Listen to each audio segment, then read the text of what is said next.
Rice Krispie treats, drugs, weapons, and sex being brought into inmates. Today's story is about 3 female correctional officers, 3 different prisons in our country, but they're all up to no good. Please let me emphasize, I may be doing these 3 female officers' stories today, but we have male officers that have done the same thing.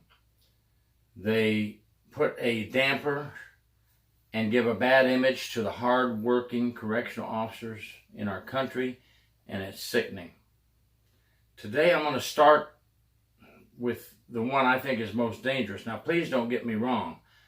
Weapons, drugs, sex with inmates, it's all dangerous, and it all places the honest, hard-working prison staff in danger. But I'm going to go from what I think could be the most dangerous to the least most dangerous. You tell me if you think I'm wrong. Please put your comments below. First, I'm going to start out with Demisha Johnson, age 28, been employed in Louisiana prison, the Ellen Hunt prison, for 3 years, maybe 4, since 2017. She brought in 206 pills, 4.1 ounces of synthetic marijuana, some books soaked in synthetic marijuana and methamphetamine, and some strips soaked in drugs, all in her lunch bag, and she was caught. When they went out to search her vehicle, parked on the property, the state property, she had 5.45 caliber rounds in her vehicle, an empty AR-15 magazine, okay, which does not match the caliber of rounds she had, and she was arrested and booked into jail and, of course, fired. Now, we know what we caught her with, or what they caught her with, red-handed. Great job, folks, for catching her with all these pills and drugs. Thank you for that.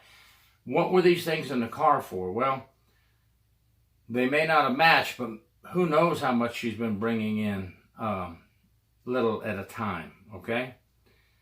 These 45 caliber rounds may have been for a zip gun being made by an inmate. The AR-15 magazine, maybe it wasn't for going into the prison, and maybe it was. We don't know, but at least we caught her before those items got in. It was bad enough the drugs got in. Now, we also have Marcy T. Schaefer, age 43, who worked at Graham Correctional Institution, South Carolina. A female prison, from what I understand. She smuggled pills to inmates at the prison inside Rice Krispie treats. They were amphetamines. They were a Schedule II drug. She was arrested. Now, what she was doing is buying these Rice Krispie treats, taking them out of the original package, getting pills into the inside of them, and then putting them in a sealed baggie and walking in like it was for her lunch snack or whatever. Heads up work again by staff who caught her bringing these pills in. Why, folks? Why? It's just unbelievable. And this was July 1st, 2021.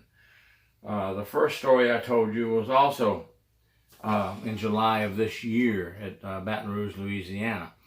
One that's a little older, but not very old. It just came to light, I guess, with prison, with courts and news and things like that, is Tina Gonzalez, age 26, from the Fresno County Jail in California. She was bringing in razors and cell phones to inmates, but get this, folks. She also was having sex with an inmate, not only having sex with him, but did it in front of 11 other inmates with no issues that they were watching. And she had easy access sex pants, or she turned her work pants into easy access sex pants so that the inmate and her could have sex without her having to take her pants off. Wow.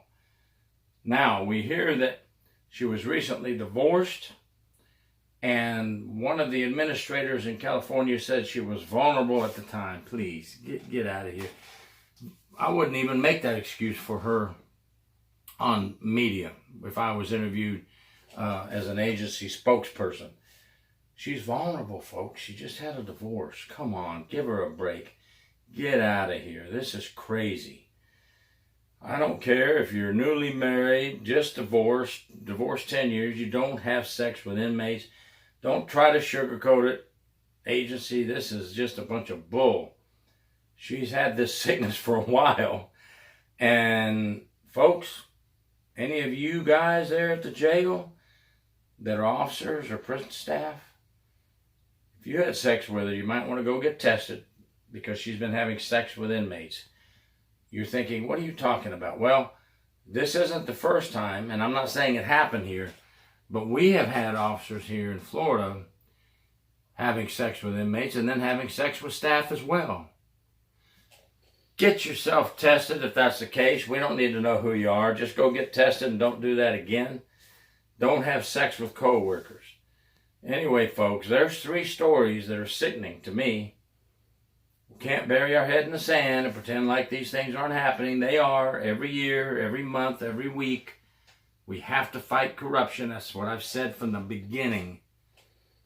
In order to make our profession stand out in the good light. Let's get rid of these dirtbags. Thank you very much for watching. Gary York, True Prison Stories. Thank you.